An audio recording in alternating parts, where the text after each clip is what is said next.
Olá, amigos, boa noite. Iniciando aqui mais uma live do Instituto Ecoflora, Projeto Pão de Açúcar Verde. Esse ano, 2020, nós estamos comemorando 18 anos do Projeto Pão de Açúcar Verde.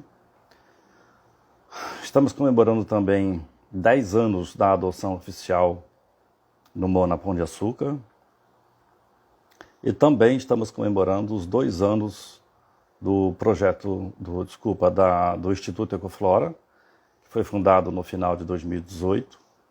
E por isso, apesar da pandemia, apesar dos pesares, né, porque 2020 está sendo ainda, né, ainda não acabou, um ano muito difícil, muito complicado, muito desafiador, né, em muitos sentidos, né, mas enfim, está terminando com esperança, eu acredito, né, e acredito não, eu realmente percebo que ele está acabando, né, com um pouco de esperança, né, com mudança no governo municipal, a possibilidade de vacina, as coisas aos poucos, né, retomando, né, aí comércio, enfim, como se diz aí, os sinais, né, de que a economia vai voltar a rodar novamente, né. Então, assim, eu acho que, apesar de tudo, né, 2020 está finalizando com uma pegada diferente aí, né, e realmente eu acho que 2021 tem, né, tem tudo para ser melhor. Mas também isso não é muita coisa, né, porque pior que 2020, eu acho que é meio impossível, né. Mas tudo é aprendizado, né, tudo enfim,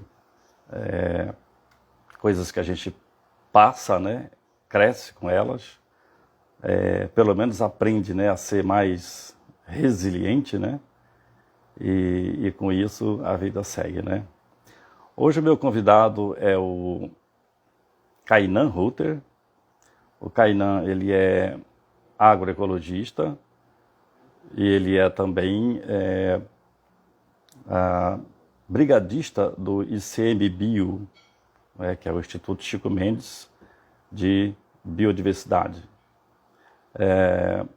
O Kainan tem uma experiência muito interessante, né, e ele vai compartilhar com a gente aqui hoje, porque esse processo de agroecologia é um processo em si, né, transformador, e eu diria mais, né, eu diria que é um processo revolucionário, né, porque até onde, né, assim, é um processo relativamente novo, e até onde a gente saiba, assim, né, ele sempre foi um processo, uma técnica, né, podemos dizer assim, mas eu gosto mais de processo porque acho que a palavra cabe mais, né.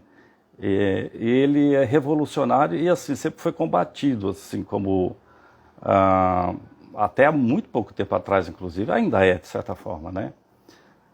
Como uma coisa muito experimental, como um processo muito de pessoas alternativas, um processo que não tinha validade comercial e, acima de tudo, um processo que não se via como uma técnica que pudesse ter uma produção, vamos dizer assim, que valesse a pena comercialmente, né? Vale Verdejante quer participar mesmo? Denise? O Kainan está aí com você? Não, né? Deixa eu ver aqui. Só um minutinho, gente.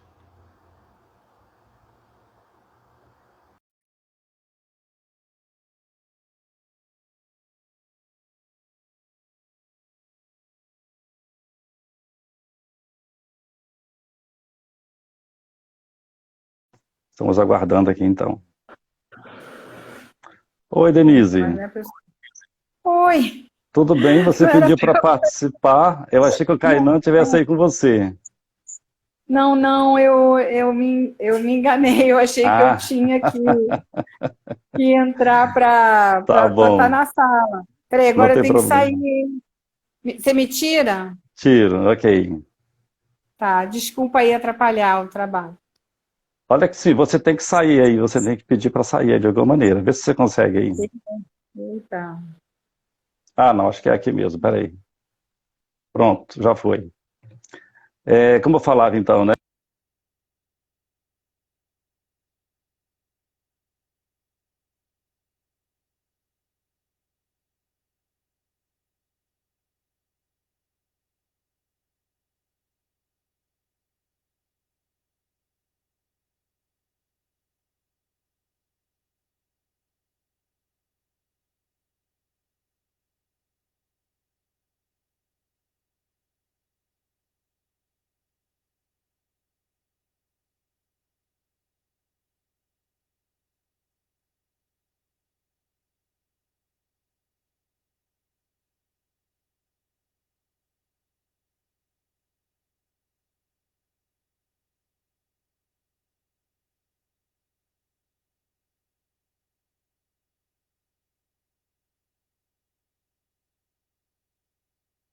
E agora, voltou o som?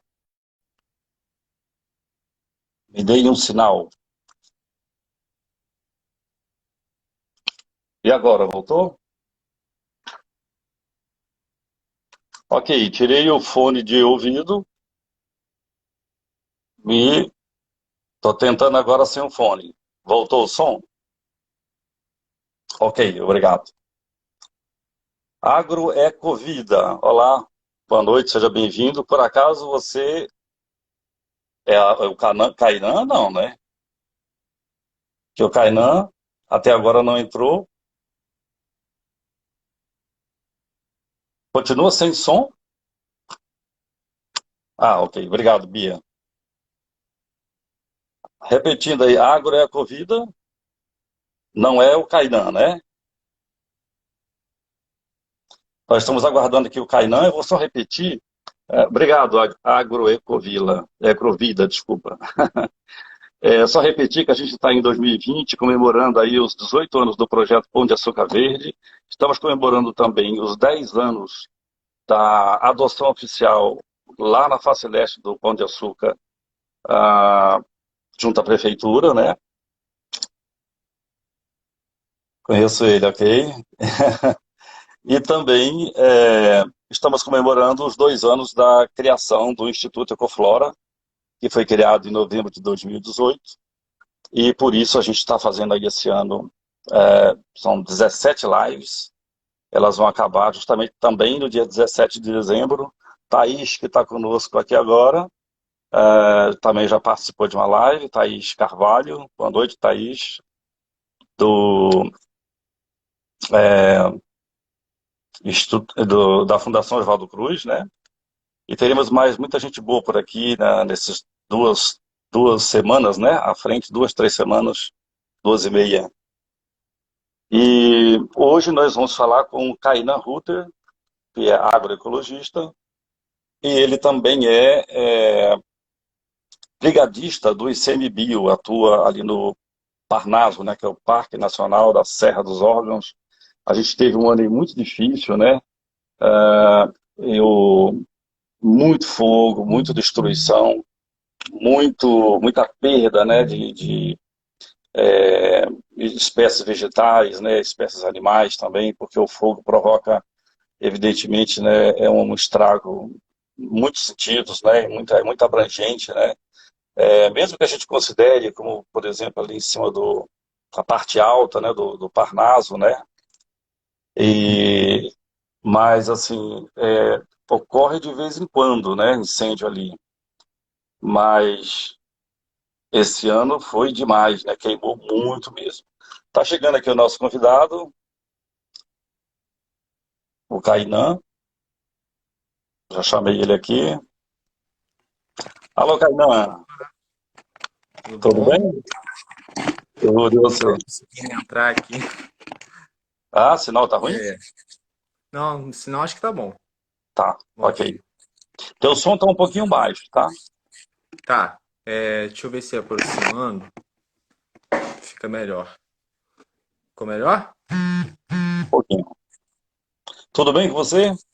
Tudo bem, tudo certo. E aí? Prazer receber você aqui, viu? Muito obrigado aí pela sua gentileza de dedicar um tempinho aqui para a gente, para falar sobre agroecologia, né? Esse processo todo de transição agroecológica, que eu estava até dando uma palhinha aqui para o pessoal, né? Que eu acho que é um processo muito rico, muito bacana, muito interessante, e sobre muitos aspectos, né?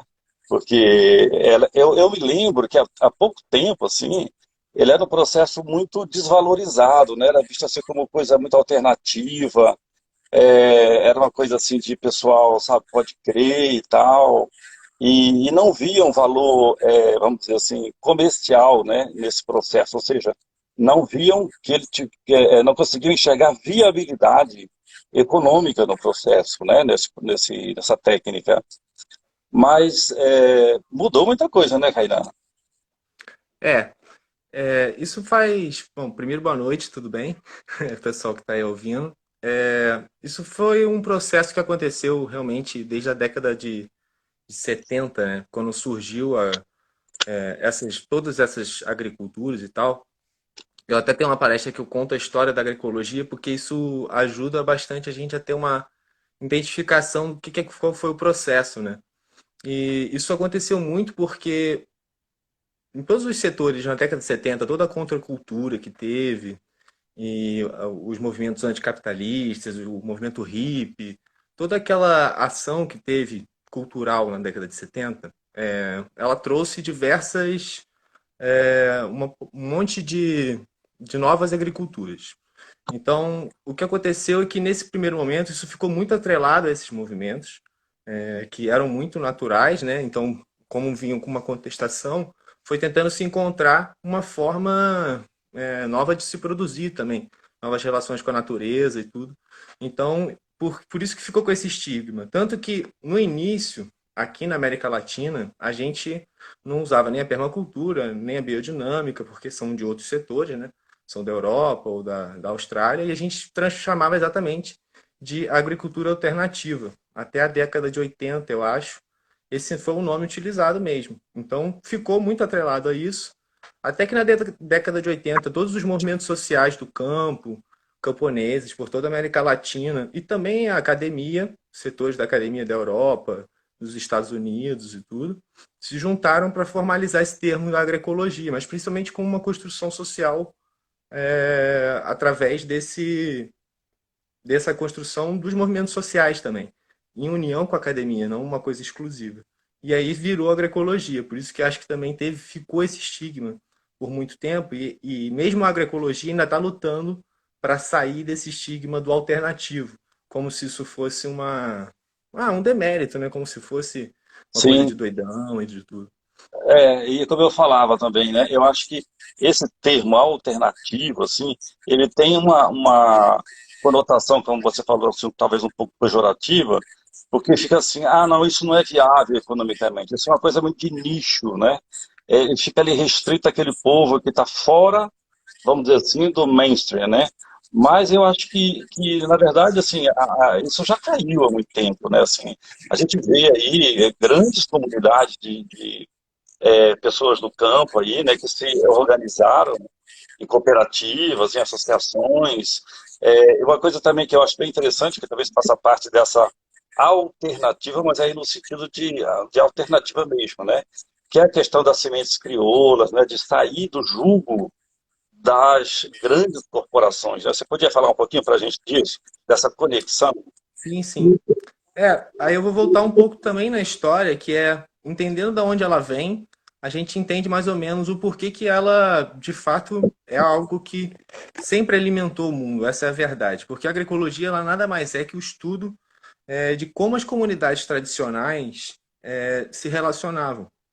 Ela veio desse estudo, do empoderamento dessas próprias comunidades tradicionais em começar a se utilizar, tanto os cientistas verem que essas técnicas eram muito boas, quanto as próprias comunidades tradicionais se enxergarem como, não, esse é o nosso sistema, esse é o sistema que nós queremos. E a gente pensa muito nisso, porque uma das coisas que a gente não entende é que na história antiga do Brasil, por exemplo, ou da América Central, a gente identifica muitos indígenas, tanto dessas regiões, como se eles não plantassem. Como se fossem grupos e povos que viviam caçadores-coletores e todo mundo com arco e flecha, muito simples, muito... E, na verdade, não eram assim. As sociedades indígenas da América do Sul, Central, toda a Só uma, América Latina, só eram uma muito interrupção. complexas. É. Coletores e também nômades, né?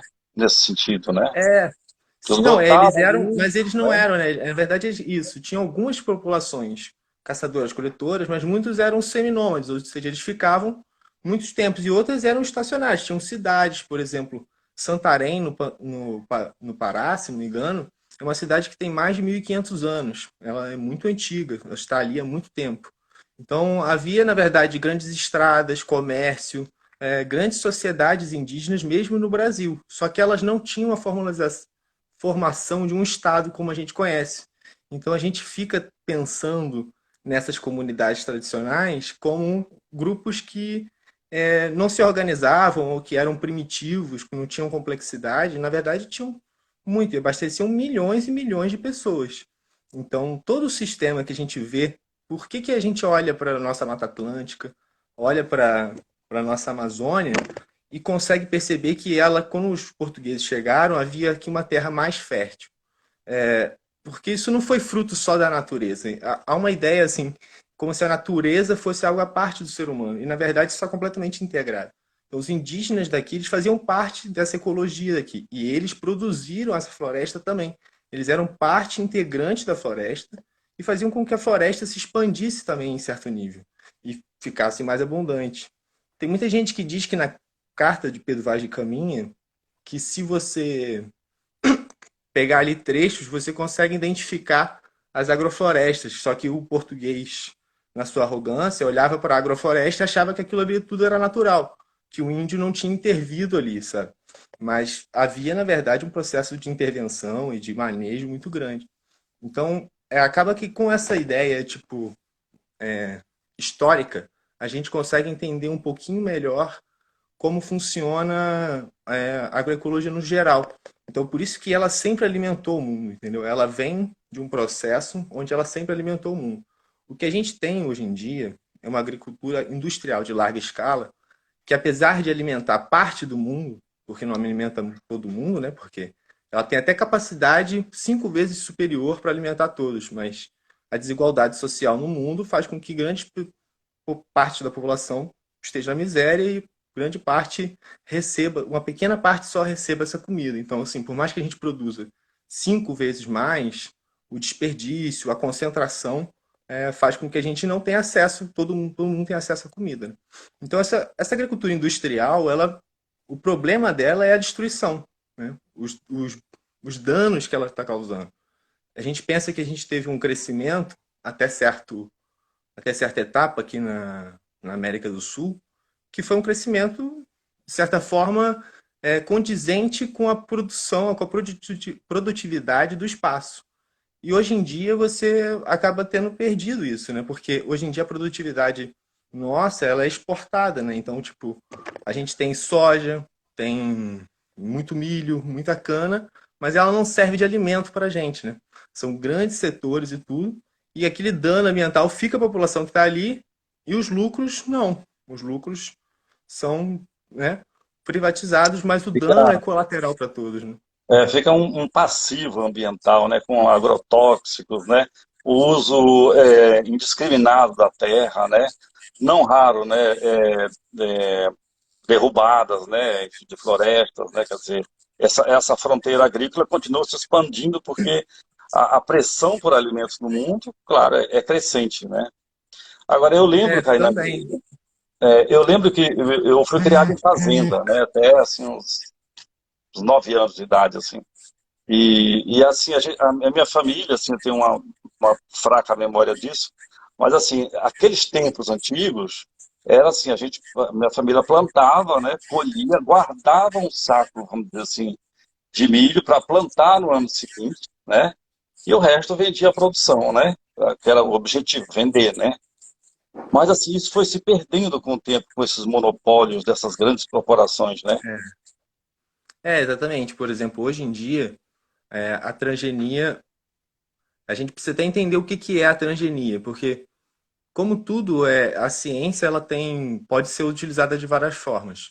né? Você pode usar o processo científico, assim, a ideia de transgenia, de você alterar os genes, por si só não é ruim.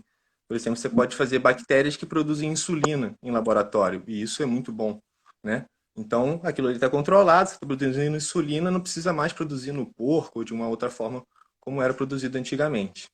Só que o transgênico na agricultura, ele se tornou, ele foi sempre uma cartada das grandes empresas que, no meu ver, tinha uma grande estratégia de dominação mesmo de mercado mundial da comida.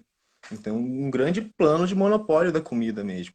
O que acontece com as sementes é uma coisa muito, muito triste, porque o discurso do transgênico ele surgiu numa de tentar dizer que a ciência ia conseguir, aos poucos, trazer um milho que não fosse sofrer praga, que fosse ser melhor, que ele ia ser mais resistente, mais bonito, mais belo, e que com a transgenia a gente ia chegar a isso. Só que com o tempo, o que eles fizeram? Essa saca que, igual seus ancestrais faziam de poder plantar, o milho transgênico nunca vai fazer isso. Porque o milho transgênico, ele, se você planta, quando você colhe ele, você tem que comer aquele milho e vender. Porque se você pegar aquele milho e colocar na terra de novo, ele não nasce, né? Então eles criaram mecanismos genéticos dele não nascer. Isso já tinha sido feito antes com hibridização, que é um outro sistema que não é transgenia, mas que também gera concentração das sementes na mão de corporações. Hibridização? É? Hibridização. Aham. Só que isso era feito antigamente. Depois, com a transgenia, isso foi avançando e hoje em dia se usa muito transgênico Agora, mesmo. esse discurso seduziu os Sim. sitiantes, os produtores, né? Pô, se eu vou ter É, um milho que não dá praga nenhuma, se a minha produção não vai quebrar, né? Que vou sempre colher e colher mais, né? Deu, né? Brilhou os olhos, né? Assim, é. O era que o eles discurso fizeram, na verdade, sedutor, foi né? criar um milho que era resistente ao veneno deles, né? Então, o que aconteceu? No final, o milho deles não é melhor, como, por exemplo, que o crioulo numa seca ou num ambiente realmente drástico.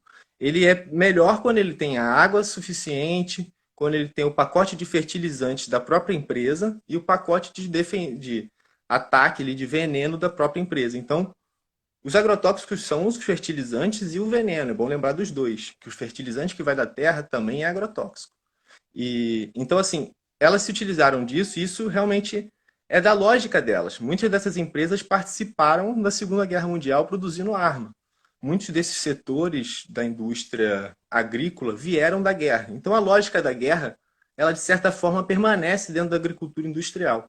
Ela é uma lógica de domínio e de expansão progressista, né?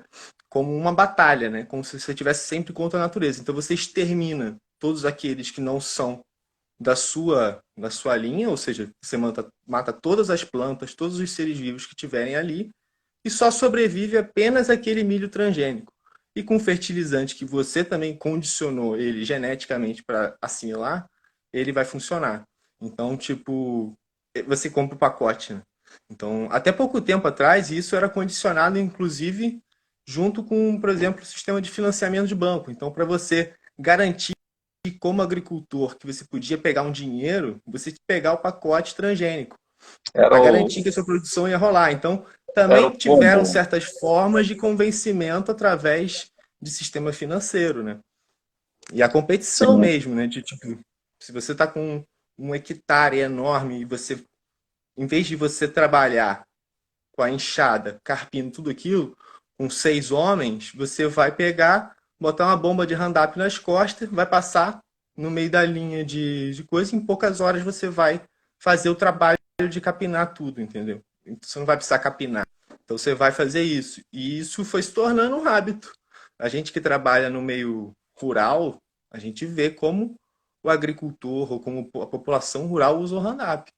Eu já vi assim, diversas e diversas vezes as pessoas apenas de short, descalças, sem camisa, jogando uma quantidade que a gente nem sabe qual é a concentração, mas os indícios é que as pessoas não fazem a diluição correta, fazem uma diluição muito mais concentrada.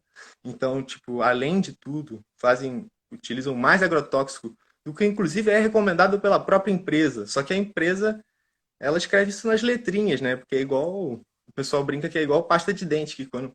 A pasta de dente você não precisa usar tanto, mas que na propaganda eles fazem um monte. É a mesma coisa. quanto mais você usar o veneno indiscriminadamente, melhor para É. eles, né? E Eles fazem, sem, não e explicam sem o isso. equipamento, às vezes, de proteção, evidentemente, essencial, né? Agora, Sim, sim. quando é que nasceu esse processo aí das sementes crioulas, né, de resistência? Porque sempre foi um movimento de resistência, não foi? Uhum. Então, comecei assim na militância, né, desde novinho, fui militante político, participei de movimento social, alguns ligados ao campo, e aos poucos fui me aproximando da agroecologia com o tempo. Já era uma coisa de família, mas eu tive uma aproximação por mim mesmo também, junto com a minha companheira, que é a Ana Luísa, que também é uma agroecologista de mão cheia, trabalha comigo lá na ONG. E ela já tinha, na verdade, ela me incentivou muito nessa volta, porque ela já tinha ido para o seu Zé Ferreira, que é um agroecologista, e aí começou a trabalhar e eu voltei. E aí, quando eu voltei, comecei a estudar isso, e dentro dos movimentos sociais, acabei me aproximando da agroecologia. Mas, voltando à parte das sementes crioulas, isso que aconteceu, assim, aqui, principalmente na América do Sul, houve uma resistência muito grande dos povos tradicionais e onde guardaram muitas sementes. A diversidade genética sempre foi muito grande. E com o avanço, tem que lembrar que esse avanço das indústrias transgênicas e tudo, da Bayer, da Monsanto, é bom dar o nome das empresas, né, que são em grandes indústrias, grandes monopólios de sementes, esses começaram mais da década de 70 para agora. Não é um negócio assim tão antigo, né? Então, esse gerou, como eu disse, através dos movimentos sociais, essa busca desse nome agroecologia, todo o movimento agroecológico que surgiu vindo dos camponeses e dos quilombolas, indígenas, populações rurais de todos os tipos, sem terras, inclusive, eles perceberam que havia realmente essa disputa não só pelo território, pela terra, pela forma da agricultura, mas também pelas sementes, pelos modelos. Então, como isso foi observado lá na década de 70, houve todo um processo de movimento social de tentar a gente conseguir manter isso. E foi com que foi se criando os bancos de semente, se criando uma ideia de troca de sementes, troca de genéticas internas. Se percebeu que essas genéticas crioulas, elas são melhores, são mais resistentes, ou tem mais diversidade. A genética crioula, que está ali há muitos anos, ela pode resistir. Por exemplo, eu morei em Minas, e eu peguei a pior seca dos últimos 80 anos lá, e foi exatamente o meu primeiro ano de agricultura, tentando ser agricultor. E eu era amigo do cara da Emater, que também era da agroecologia, era um agrônomo da agroecologia, e ele, conversando um dia no escritório, ele com vários milhos lá dele, ele trazendo, falou, olha aqui, isso aqui é crioulo, isso aqui ele foi mostrando, e aí depois ele ia fazer teste, porque tem como você fazer um teste genético para saber se tem proteína transgênica ali ou não, porque o milho é muito, ele faz muito cruzamento, porque é por vento, né? Então isso é um dos problemas, as sementes transgênicas, elas invadem as produções crioulas, então a gente vai perdendo, a gente tem que se proteger, inclusive de vento, de tudo, de várias condições, ou plantar em época trocada, para que ele não, para que a gente possa manter a genética, porque várias vezes a gente vai perdendo aos poucos a genética através também dessa hibridização, né, entre as e aí a gente vai ficando com características das transgênicas. É horrível. E já aconteceu da Monsanto, inclusive, no Canadá, de processar os que eles estavam usando sem comprar a semente deles. Só que eles, na verdade, tinham sido polinizados pela semente da Monsanto. Só que eles processaram de volta falando que eles não queriam semente transgênica e que eles estavam acabando sendo influenciados, né, pela Monsanto.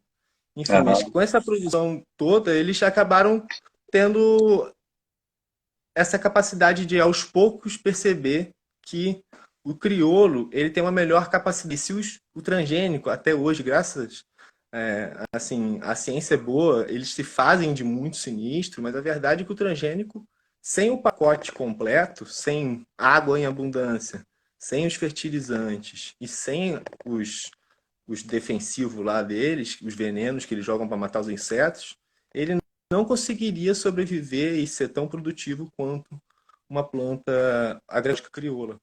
A verdade é que, tipo, em crises hídricas, em crises momentos, o crioulo vai melhor em vários lugares. Ainda rola isso. É apenas com uma agricultura industrial de muita precisão que você consegue ter todos aqueles resultados. O que faz, inclusive, outra questão, que o agricultor, aos poucos, pequeno agricultor, ele vai ficar para trás nessa. Os grandes latifúndios vão começar a ganhar cada vez mais. Porque cadeira, você tem espaços de grandes distâncias, os agricultores são empurrados para as montanhas. Então, aos poucos, acaba que a gente não tem muito jeito mesmo. Os agricultores vão ser empurrados para um sistema agrícola. A agricultura de produção em escala industrial, ela é muito grande. E, na verdade, eles só ganham na produção de comida por tonelada, por hectare, porque eles mensuram cada espécie. Ou seja, você tem um hectare de milho, comparado a um hectare de milho crioulo, você pode até ter mais milho no hectare de milho da monocultura. Só que o que acontece é que um agricultor que tem um milho crioulo, ele não plantou só o milho crioulo. Ele plantou o milho crioulo, o feijão, ali tem um pé de banana, tem um monte de coisa. Então, quando você vai pegar todas as toneladas de alimento por hectare que um sistema agroecológico produz, ela é muito superior que cada produção dessa individualmente tem, entendeu? Acaba que a agrofloresta ela é sim mais produtiva. Só que se você comparar a produtividade por espécie, você vai baixar, porque você está comparando diferente, até porque o sistema é diferente. Não é um sistema único, monocultura.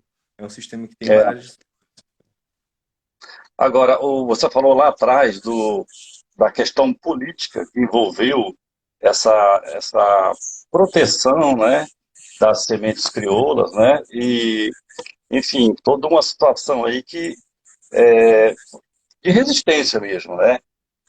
Politicamente falando, como é que está isso? Existe um apoio, por exemplo, de parlamentares? Existe dentro do sistema de governo, por exemplo, do Brasil e de países da América Latina também, né? Existe uma valorização disso ou essa competitividade desigual, né? Da Monsanto e de outras aí, finda assim, reduzindo essa tecnologia aí, essa técnica a um nicho muito pequeno e muito oprimido, vamos dizer assim? Não. Então, eu acabo que assim, eu acho que existem sim algumas, mas o que acontece é que as nossas iniciativas e todas que estavam avançando na América Latina nesse sentido, como tudo em vários setores, cedindo, né, nesse momento. A gente tem um momento de recrudescimento de todas essas políticas ambientais, inclusive nas políticas agroecológicas. O abandono, assim, o foco exclusivo numa produção industrial e no benefício das grandes empresas. E aí o que acontece muito é que assim a Europa e tantos Estados hoje em dia, já a máscara já está caindo mais, mas a Europa ela paga muito eu estou tentando não nem fazer um discurso condizente com o do presidente, mas assim ela paga muitas vezes de ambientalista e na verdade há vários problemas que a Europa ainda financia. Por exemplo, as empresas são deles. E o lobby delas, elas são incentivadas aqui com uma bancada ruralista, exatamente para que se aprove produtos que estão sendo proibidos na Europa. Então, o avanço das políticas progressistas e de proteção da Europa, as próprias empresas e corporações europeias, elas vêm aqui e criam um lobby na América Latina para financiar com que esses produtos que estão sendo proibidos lá tenham um escoamento para algum lugar e eles não precisem acabar com a produção. Então, é muito comum, quando a Europa proíbe um produto, esse produto ser jogado ou em África, ou no Sudeste Asiático, ou na Latina, entendeu? Nas periferias do mundo, esse produto ser distribuído, entendeu? Então, conforme a Europa ela avança, ela expande, ela joga esses restos industriais para o resto do mundo através das suas corporações. E ela também não se preocupa em controlar isso nessas corporações. Então, também tem um jogo duplo, né? Muito ruim. Então, é claro que a bancada ruralista ela é a mais forte, felizmente. A gente tem setores, sim, tanto acho que nos movimentos sociais, eu sei que no PSOL eu sei que tem vários deputados que defendem a agroecologia com esse nome, com políticas de defesa sabe, das sementes e tudo, mas a minha linha política não é tanto essa do coisa, então eu estudo assim até a política institucional, mas eu não conheço tantas iniciativas, mas eu sei que existem. Eu sei que Porque o pessoal principalmente, ele tem algum. Eu sei que a Tarília Petroni, ela uma deputada do PSOL que ela fala de agroecologia, tem isso no programa dela, ela faz a defesa assim, junto com os agricultores. Porque proteger esse nicho é proteger também o pequeno agricultor, né, que tem a sua vida estruturada no campo, né, toda a sua economia baseada na sua própria produção, faz a sua terra pequena produzir bem, né, quer dizer, ele tem ali todo o interesse em manter aquilo ali, fixa o homem no campo, né, os filhos daquele agricultor, a tendência é ele também se manter ali, não migrar para a cidade, né, e dentre outros vários, né, aspectos, inclusive um deles, a própria, como é que se diz, a preservação, né, porque nessa técnica você não precisa de tanto espaço, né? Travou um pouco, acho que voltou. Perdeu o sinal? Tá ouvindo, Kainan? Tá Tô ouvindo? ouvindo, tô ouvindo. Sim, tô ouvindo. Pode falar. Escutou o que eu falei? Ah, você perdeu um pouco do que eu falei? Aham, perdi um pouquinho, tem uma travadinha aqui. Ah, eu me referia a importância de fixar, né, esses pequenos agricultores no campo, inclusive os herdeiros que vêm também, né, se adaptando a essa técnica, né, e se evita a migração para o campo, para a cidade, né, e ainda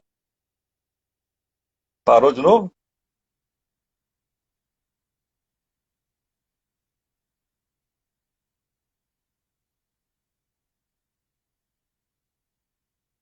Cairão, você não está ouvindo mais, né?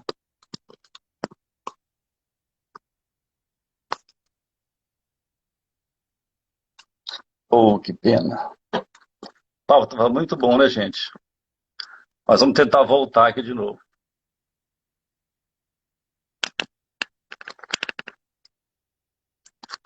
Kainan está falando de Petrópolis, né? E isso seguramente pode estar contribuindo para isso.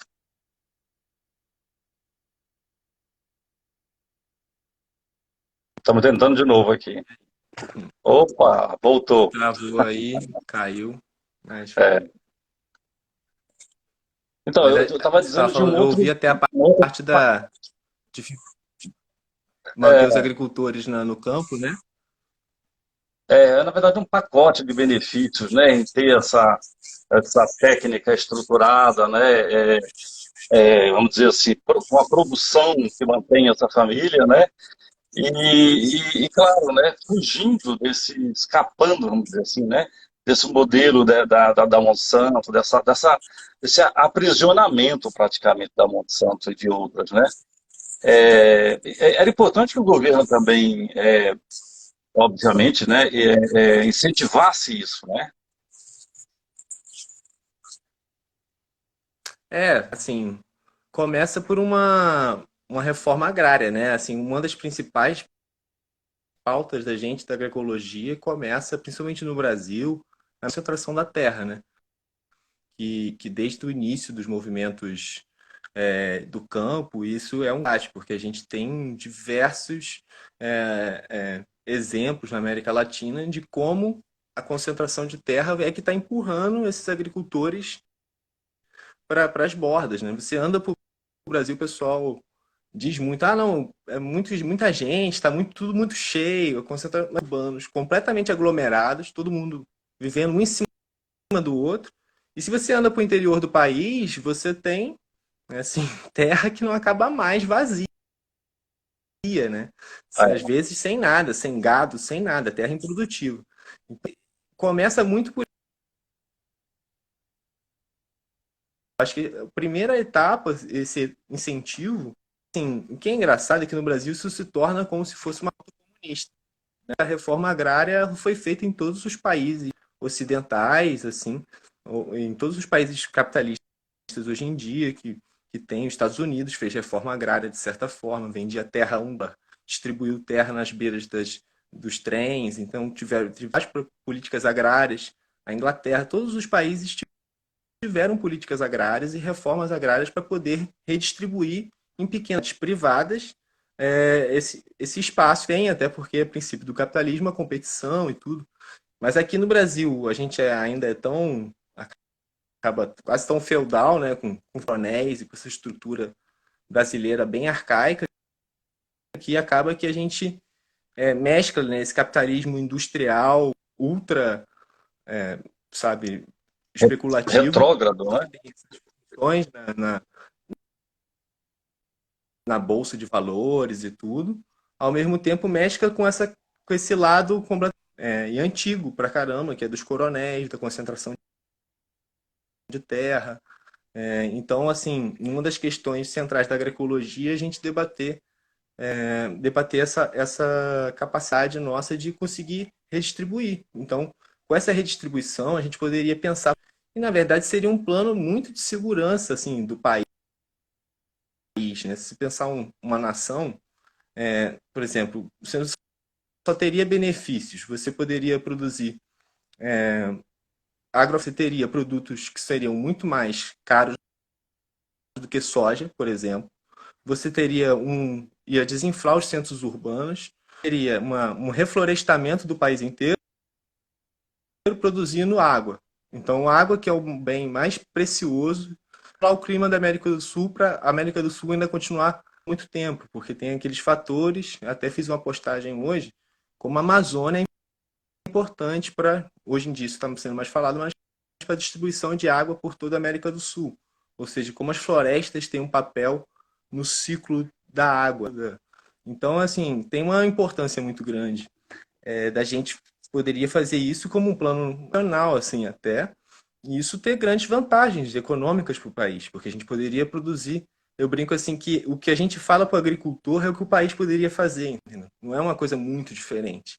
Apesar de eu não pensar essas políticas nacionais a partir de Estado tanto, não é o meu papel, eu sou mais dos movimentos sociais, de pensar essas estruturas, mas eu acho que seria importante alguém pensar nisso, porque seria uma forma de você, por exemplo, a soja vale muito pouco, né? Uma saca de soja. Então, se você pega e vende produto beneficiado, como geleia, como das produções agroflorestais, você já vai estar ganhando muito. E com certeza você tem mercado para o mundo inteiro. E você está vendendo muito mais, beneficiado. Então, assim, você poderia favorecer muito mais essa microindústria, assim, de não fazer grandes indústrias, mas você ter pequenas cooperativas de produção por todo o país e isso ser uma produção tão larga.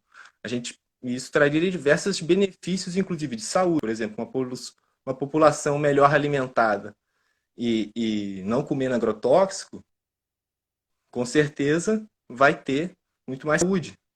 Então, outro fator vai ser também, se você vive em cidades, em centros urbanos, ou com uma reforma agrária urbana no Brasil, você poderia redistribuir essas pessoas e isso poderia melhorar muito a qualidade de vida. Você reflorestando com a agrofloresta também melhoraria a qualidade de vida do ar, de tudo. Então, assim, a gente só teria benefícios, só que exatamente tem aí um paradigma central, que é o paradigma da escassez e da abundância, que infelizmente a gente vive num vende escassez, né? Se produz escassez para se vender o que precisa. Então, assim, acaba que a gente não tem essa lógica de fazer as pessoas um país com as pessoas, todo mundo produzindo e tal, porque miseráveis mesmo, infelizmente, o não plano é um Dependentes, plano, né? né? Dependentes, né? Porque você poderia ter sua independência alimentar e criado uma conjuntura para que você continue independente, né? Ô, Tainan, você tem uma noção assim de se tem um estado do Brasil que é mais desenvolvido em agroecologia? Ou uma região? Olha, assim, pensando nessa lógica de Estado, eu não sei, mas eu sei que sim, na Bahia eu participei de uma ONG que é do meu tio, meu pai participou também, e, assim, eles dois foram fundadores, que é o SASOP, então tem, esse no Nordeste todo, tem um movimento muito grande agroecológico. No Sul também tem um movimento agroecológico muito forte, ali no Paraná, São Paulo, interior de São Paulo. Então, assim, tem vários pontos e acho que cada um está numa etapa. Então, assim, eu não sei exatamente, não saberia te dizer qual estado é o mais desenvolvido. Mas, assim, eu sei que alguns têm redes muito estruturadas. Eu já, a que eu fui mais estruturada foi entre o Paraná e São Paulo, que é a Cooperafloresta, que é uma cooperativa muito grande, com uma produção assim de beneficiamento muito grande mesmo. E eles são muito legais, são muitos agricultores, mas eu sei que existem muitas iniciativas. A gente não saberia dizer qual é o estado mais. Eu sei que o estado do Rio é muito ruim. O Ah, estado do é? Rio é horrível para agricultura, para iniciativas Caramba. agrícolas. Assim, as pessoas fazem, e existem muitas pessoas trabalhando nisso aqui e são ótimas. Mas eu digo como estado é terrível, assim, não tem nenhuma política nesse Aliás, sentido e me parece, assim, me parece que o Rio, em agricultura em si, o Rio é um estado fraco, né? Pecuária, agricultura, né? Me parece, não sei, eu nunca fui também a fundo, né, nisso. Agora, na Bahia, a gente tem o também Rio. a experiência lá do Ernest Bloch, né? Com a agricultura sintrópica, não é isso? É porque você Pode falar de citou novo? da Bahia, você citou a Bahia, e lá a gente tem o Ernest Bloch, né? Com a agricultura Ah, sim. sintrópica, né? É. Sim, sim, é. Lá tem o Ernest e tudo, mas. E tem esse processo bem grande. Tipo, o Ernest é bem importante, né? Hoje em dia, na agroecologia, na agrofloresta, na divulgação e tudo. E ele tem esse papel, sim. Mas acaba que na Bahia sempre se teve uma rede camponesa, quilombola, muito forte. Inclusive, o Ernest bebeu muito desses povos tradicionais, né? Ele viajou bastante, tanto América Central como América do Sul, e acho que também ele viajou o Oriente Médio, se não me engano. Então ele conheceu vários lugares e estudando as agriculturas tradicionais, ele também tirou a dele, né? A nova proposta dele, que é a sintropia e tudo. Eu ainda, sinceramente, estudar mais o conceito de sintropia do RG. Eu não sei sobre o que se trata completamente. Eu acho que tem o conceito de agrofloresta e agroecologia, já estava, não sei qual é a diferença da dele para o resto. Mas ele tem essa importância, assim, de ter sistematizado até uma produção mais linear, assim, ele tá conseguindo sistematizar algumas coisas que estão sendo importantes. O diálogo dele também às vezes, ou com corporações, ou com grandes empresas. Ele tem um diálogo e está tentando conversar, ele tem esse papel de conversar com esses setores. Kainan travou novamente, pelo jeito. Enquanto isso, eu vou comentar aqui que o pessoal aí do Agroecovida está falando de um centro ecológico, né, o CETAP, né, e a rede Ecovida também, né, obviamente, um movimento importante no Brasil, bacana. O Kainan caiu de novo, mas ele já deve estar voltando, vamos tentar novamente. Voltou, deixa eu chamar ele aqui de novo.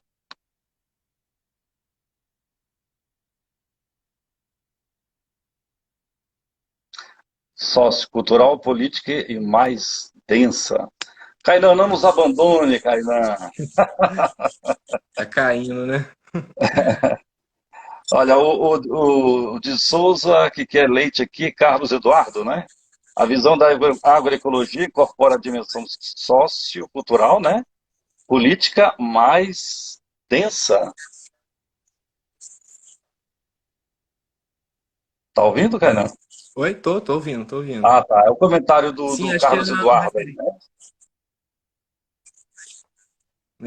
Esse é meu tio Caê, que participa Ah, é? no Sazop. Ele é do Sazop da agroecologia também, então tá aí nos comentários.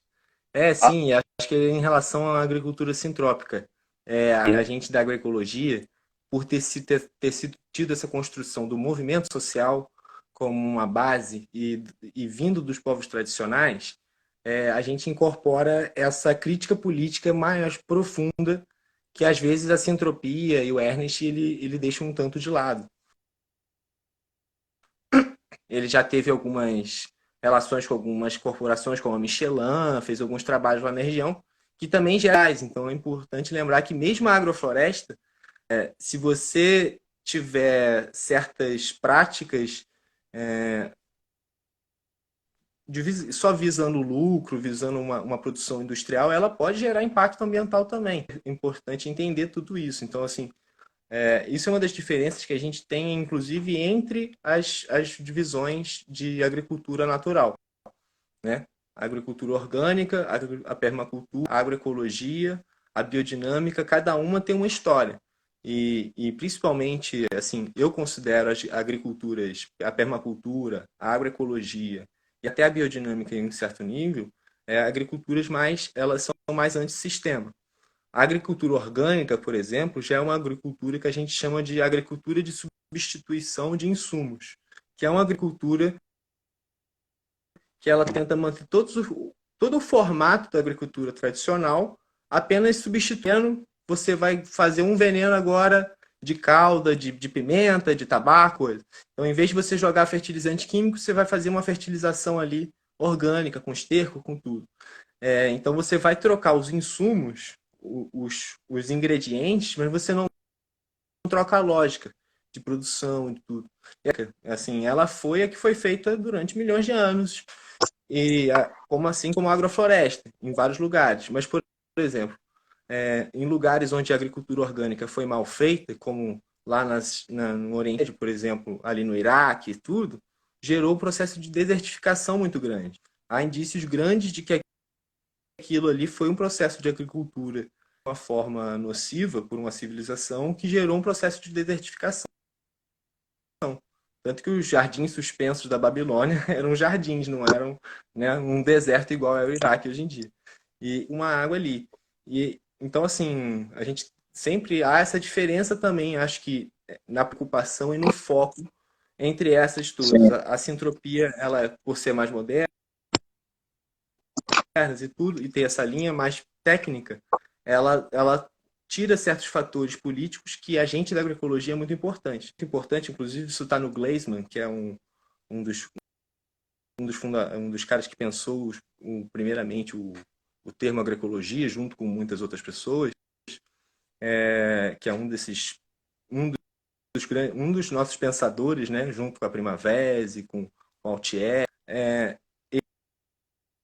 Ele fala sobre isso. Ele fala que, assim, além da agroecologia, ela parte desse processo, mas é importante entender, vai tentar adequar a produção dentro da ecologia. E a ecologia sempre é um ciclo, nunca uma linha. Então, toda vez que você tenta fazer uma venda e tal, e gerar um lixo lá no final, ou um processo, isso você está numa linha ainda. Numa linha capitalista, assim, de produção, venda e lucro. Então, a agroecologia, ela tenta, junto com a permacultura e tal, mudar um pouco essa lógica, ficar mais cíclica. Então, ela considera, por exemplo, como os agricultores estão sendo tratados, ou qual é o tipo de organização que aquilo ali está sendo feito. Se tem uma grande, todos os alfaces vêm orgânicos e vende a preço muito barato, paga muito pouco para eles e vende muito caro, isso não está sendo agroecologia para a gente, entendeu? Isso está sendo outra coisa. Você continua num processo que não é saudável, porque você está gerando concentração de renda, você não está dando um valor Inclusive, digno àquilo para quem precisa. inclusive consumir ou vender, né, próximo do local de produção, né, para que isso também não Isso, gere, né, isso.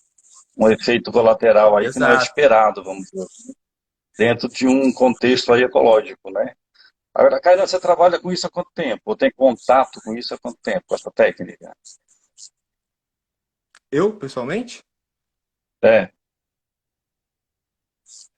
Então, tem duas questões. Eu, pessoalmente, como trabalho, eu tô desde 2011, eu acho. Desde 2011.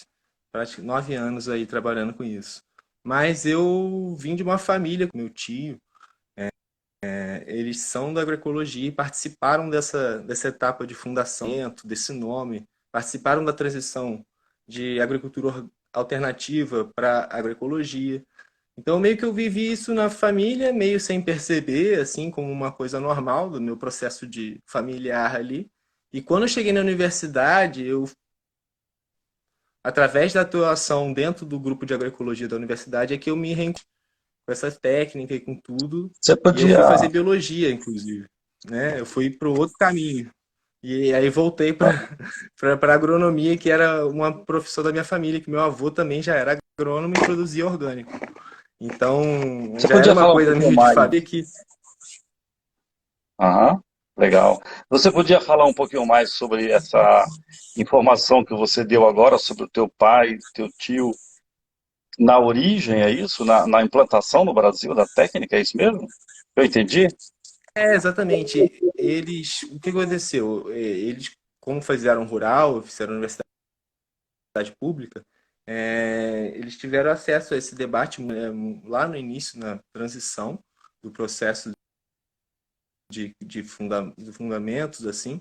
Então, quando ainda era nativa, eles já debatiam esse processo lá, e com isso eles foram, aos poucos, é, é, aprendendo e participando desse processo dentro da universidade, e quando saíram foram trabalhar com isso, tipo, meu pai trabalhou em mais de um lugar, meu tio também trabalhou, e juntos eles foram participando do movimento agroecológico,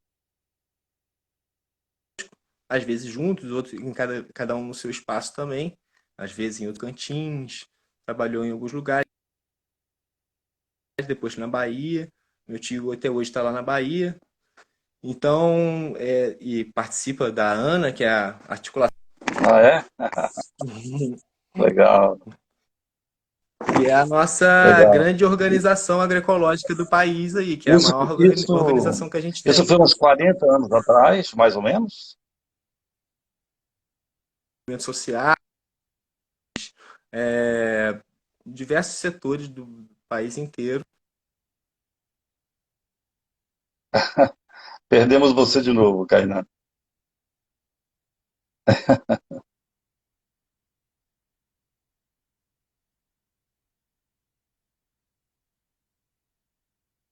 Que pena, né, gente? O papo tá tão bom, mas infelizmente o sinal não tá.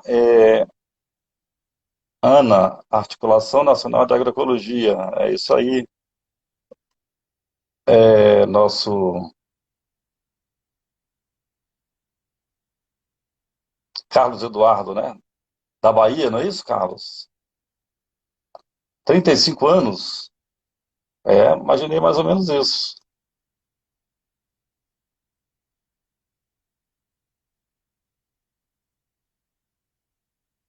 Porque, né, pela lógica, é, faltou. Não sei se é aqui, o que está acontecendo? O Tá Carlos, caindo o de vez Carlos em quando. Eduardo aí, o Carlos Eduardo já deu uma dica aí, disse que é uns 35 anos atrás, mais ou menos, né? Que eles começaram aí, seu pai, pelo jeito ele também, né? Esse processo no Brasil. Opa, desculpa, não te ouvi, tá travando para mim ainda um pouco. Travou? Deixa eu ver aqui. Tá me ouvindo, Canan? Tô te ouvindo. Só tava com um Então, delay, na o verdade. Carlos Eduardo, ok. Carlos Eduardo já deu a dica, mais ou menos uns 35 anos atrás, esse processo começou aí com seu pai, né, com seu tio, não é isso? E aí eu acabei tendo acesso, mas assim, apesar de tudo, apesar dessa proximidade, eu meio que eu me distanciei disso num primeiro momento, assim, não tinha intenção de trabalhar com isso, nem nada. Eu fui para biologia e estava trabalhando com insetos e com com outra área. não era uma área que me interessava tanto, a produção de alimento e tudo, mas através meio da prática mesmo, da permacultura e tal, comecei a conviver com o pessoal, um outro tio meu que é médico também.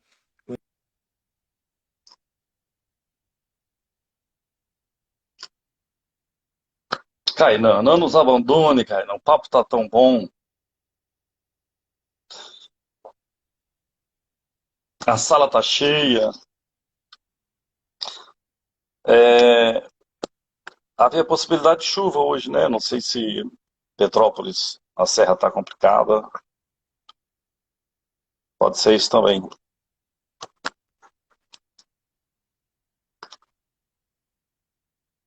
Tentando mais uma vez.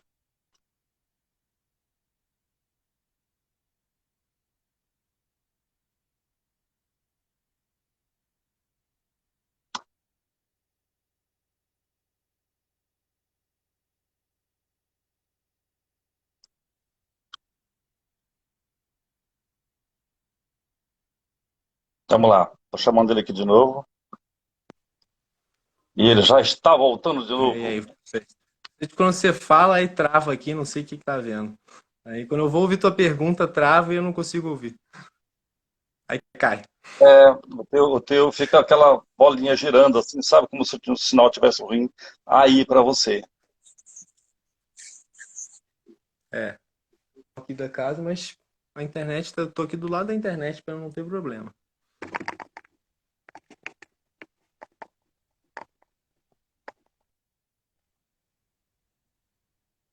Pronto. Acho que tô Trocou de dando rede? tudo. Maravilha. Ô Kainan, queria fazer uma pergunta para você. Esse pioneirismo aí do seu pai, do seu tio, dessas pessoas, né, que, como até o Carlos Eduardo falou agora há pouco aí, né, ele interferiu e disse, não, isso foi uma construção coletiva, né, obviamente, de muita gente e tal, a gente, né, participou disso, claro, mas ele colocou, trouxe para o coletivo. Eu não sei se está travado de novo. Oi, Bia, pois é, acho que seria uma boa ideia, viu, de ter um outro papo, né, porque esse assunto é muito rico, né, e ele abrange tantas facetas, né, que realmente é uma pena que ele não esteja fluindo, né, que na verdade não está fluindo.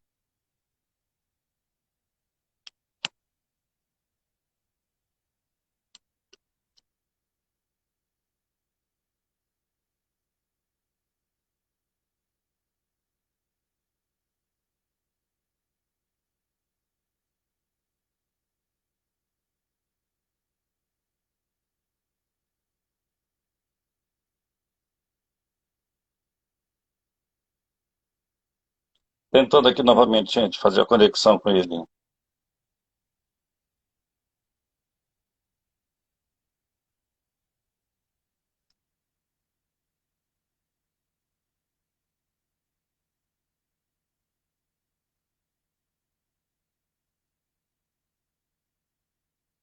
Tá estranho, né?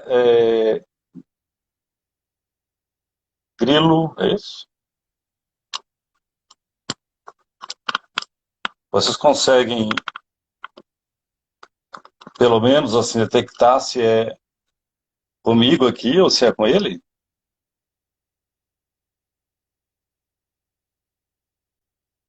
Me deem um retorno, por favor. A conexão que está ruim parece ser a dele ou a minha? Bia, você que é a nossa aí comentarista. Olá, Kainan. Kainan, olha, você pode ter certeza que o que não Tá falta é difícil, torcida, viu? né? Esse sinalzinho. O que não falta é torcida, viu? Para que esse papo role aí. Não sei o que Mas tá já está vendo. travando de Deve novo. ser aqui que tá começando a chover. Bairro afastado, meio rural, quando trava tudo. Deve ser isso. E a Ah, internet. tá. Estão falando aí que é só contigo, por sinal que eu perguntei aqui, né? A minha conexão, a minha tá boa, estão falando aí, só que é a tua mesmo que tá ruim. Enfim, Eu estava dizendo aí, né, comentando, a Bia comentou, vamos marcar mais uma live, porque essa aí não tá valendo, hein? Aí, novamente travou. Uma pena, realmente.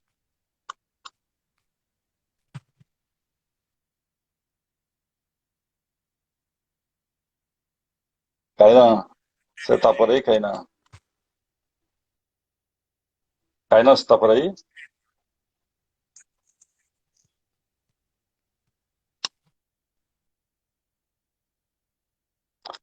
Tô te removendo de novo para ver o que que a gente consegue aqui. É, Carlos Eduardo, você tá por aí? Carlos Eduardo, eu te chamei aí, você tá por aí?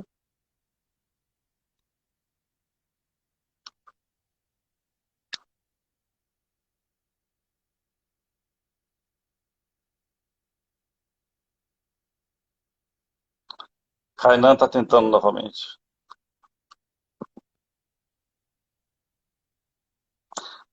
Você topa bater um papo com a gente, Carlos Eduardo?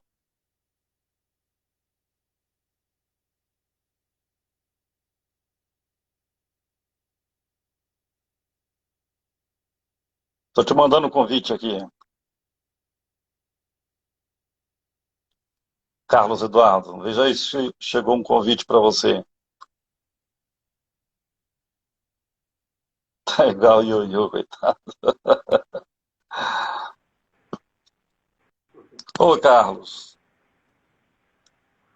o Podemos sinal aí tá marcar bom para para outro você? dia, né? Porque essa é do Kainan. Tudo bem com você? Tá, mas o sinal também não tá bom. Carlos, o sinal aí não tá bom também, né? Tá travado. Infelizmente, o Carlos também não tá com sinal bom lá.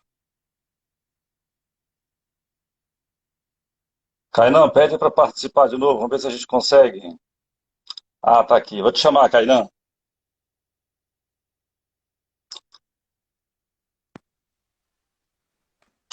Kainan? Opa! E aí? Tá de volta? Opa! Oi? Vamos tentar, vamos continuar tentando, porque esse papo tá muito bom, Aqui hein? começou mais forte aí, bairro rural.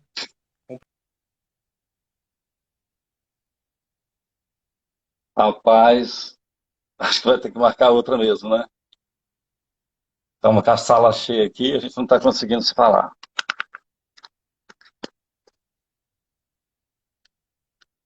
Sim, Sandra, muito legal, né? Esse é um assunto muito rico, muito instigante, né? Que fala de tanta coisa conectada, né? Tem tanta coisa conectada com isso, né? Porque vai ser o jeito, Bia, que dá para a gente.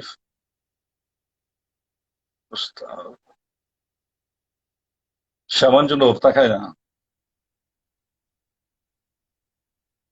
Chuva forte aí, é?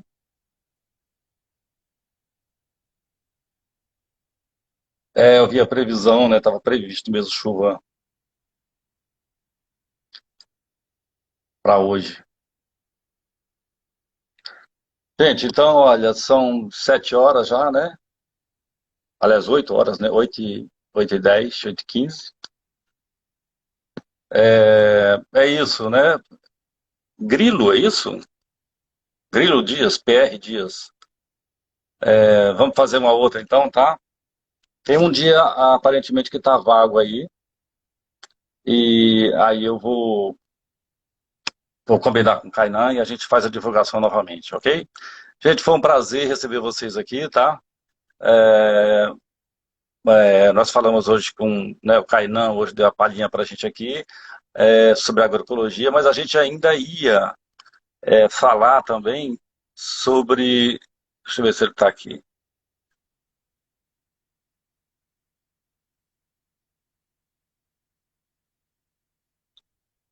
Não, acho que ele tá bem ruim o sinal lá. A gente ia falar também sobre o trabalho que o Kainan faz, né, como brigadista também, mas fica para outra vez, ok? Foi um prazer, gente, uma boa noite para todos e até a próxima.